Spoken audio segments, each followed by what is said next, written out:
মৌসুমের স্বাভাবিক বৃষ্টিপাতে সুনামগঞ্জে আবারও দ্বিতীয় দফায় বন্যা পরিস্থিতি তৈরি হয়েছে এবং এত করে বিশেষ করে যে সীমান্তবর্তী উপজেলাগুলো আছে সেই উপজেলাগুলো যে নিচু এলাকা আছে সেই এলাকা প্লাবিত হয়েছে।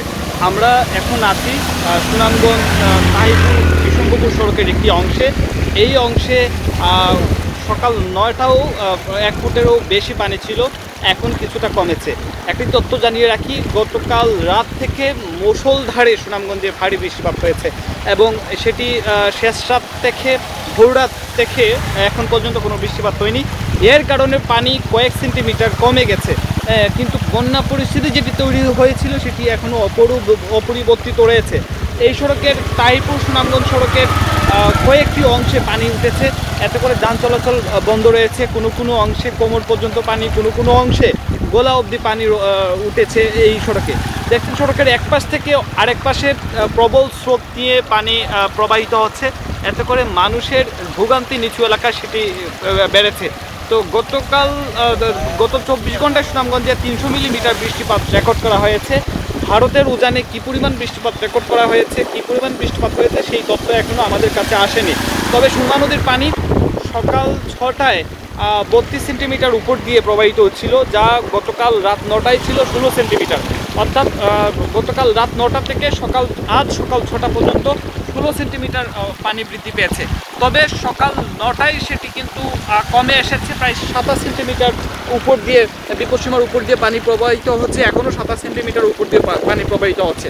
তো বিশেষ করে যে প্রথম দফার বন্যার পর দ্বিতীয় দফায় যে বন্যা হচ্ছে, সেই বন্যায় সুনামগঞ্জের কিন্তু যে এলাকাগুলো আছে, বিশেষ করে পৌরশহর প্রথম দফার বন্যার সময় বেশ কিছু এলাকা প্লাবিত হয়েছিল। এখন কিন্তু এই দ্বিতীয় দফায় বন্যা প্লাবিত না হলেও কিছু কিছু উপজেলা আছে, বিশেষ করে তাহিরপুর উপজেলায় কিন্তু প্রথম দফায় যে পানি যতটুকু হয়েছিল তার চেয়ে কয়েক সেন্টিমিটার বেশি পানি হয়েছে। এতে করে মানুষের ভোগান্তি প্রথম দফায় বন্যায় যতটুকু হয়েছে তার চেয়েও বেশি হয়েছে। তবে উপজেলা প্রশাসনের পক্ষ থেকে রাতেই দেখেছি আমরা যেসব আশ্রয়কেন্দ্র রয়েছে, বিশেষ করে সরকারি প্রাথমিক বিদ্যালয় এবং আশ্রয়কেন্দ্র, সেইগুলো তালিকা করে সামাজিক যোগাযোগ মাধ্যমে প্রকাশ করা হয়েছে। ভলান্টিয়ারদের তালিকা করে সামাজিক যোগাযোগ মাধ্যমে তাদের যে নাম্বার সহ পরিচয় প্রকাশ করা হয়েছে। এছাড়াও অনেক মেডিকেল টিম গঠন করা হয়েছে, যাদের নাম্বার এবং ডাক্তারদের নাম্বার সামাজিক যোগাযোগ মাধ্যমে প্রকাশ করা হয়েছে। তবে ইতিমধ্যে তাহিরপুরের যে নিচু এলাকাগুলো আছে, বিশেষ করে সীমান্তবর্তী গ্রাম এবং যে সীমান্তবর্তী যে নদীগুলো আছে, সেই নদীগুলো থেকে মেঘালয় থেকে পানি, সেই নদীগুলো হয়ে সুনামগঞ্জের যে তাহিরপুর উপজেলা, সেই উপজেলায় কিন্তু প্লাবিত করছে। তো এখন পর্যন্ত সুনামগঞ্জের যে পানি সেটি কমছে ধীরে ধীরে, যেহেতু বৃষ্টিপাত কম হচ্ছে। তো সুনামগঞ্জে আবারও সর্বশেষ তথ্য জানিয়ে রাখি, সেটি হচ্ছে সুনামগঞ্জের সুরমা নদীর পানি এখন কিছুটা কমছে, যেহেতু গতকাল যে রাত শেষ রাত থেকে তেমন বৃষ্টিপাত হয়নি, এখনও বৃষ্টিপাত নেই।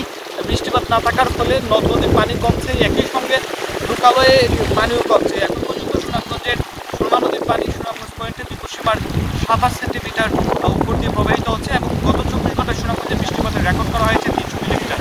তো এই ছিল সুনামগঞ্জের বন্যা পরিস্থিতি।